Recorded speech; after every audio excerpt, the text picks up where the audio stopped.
Greetings. My name is Sherry McFadden, and I bring you the best opportunities to talk about the Chartered Property Casualty Underwriting Society. We're one of the oldest insurance professional organizations in the world. We were established over 88 years ago to make certain that all insurance professionals had an opportunity to earn and prove their knowledge of the insurance industry by obtaining a designation. Today, we've had well over 30,000 individuals who have obtained the designation. We have 15,000 current members in our society, locally, internationally, and we're very proud to be here today. I also have with me Rena Strohmeyer, who is with me visiting as a member of the Leadership Council. I'm going to speak to you all today about the human element of insurance. I heard quite a bit about how you manage and look for processes, control your price, regulatory decisions. But the human element, how people perceive their behavior in the insurance industry from an ethical standpoint, is how we have based our designation on the canons of ethical behavior in the insurance industry. So what is behavior and culture risk? It is risk associated with humans making decisions about processes, about price, about how customers are treating our customers, but more importantly, preventing fraud. In the United States alone, the insurance industry represents one of the largest economic drivers of home ownership, the ability to purchase cars, the ability to have financial well-being and wealth.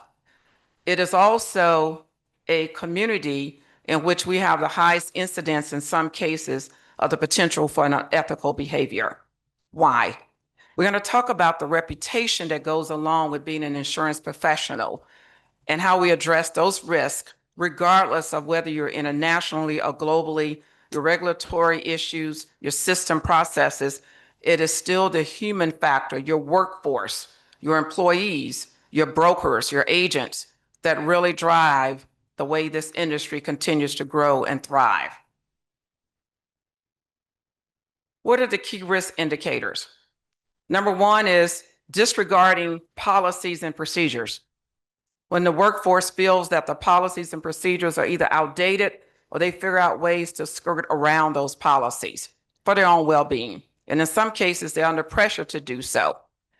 For instance, we've had organizations where our brokers, our agents were under pressure to hit certain targets of sales, and therefore they would undermine or look for ways to bring on clients and customers by selling products to their families, by finding ways to create a customer, and only to find out that that wasn't a good decision. The other is not reporting a behavior.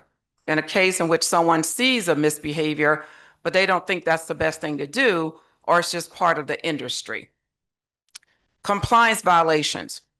Anytime a compliance violation occurs, it opens the organization up for breaches of international as well as local regulations. Financial misconduct, stealing, taking money from customers with no intent of offering them a policy. Workforce harassment, discriminatory practices. And finally, security breaches. We collect a lot of money, and some of that, when people pay their premiums, insurers, they give us credit card information.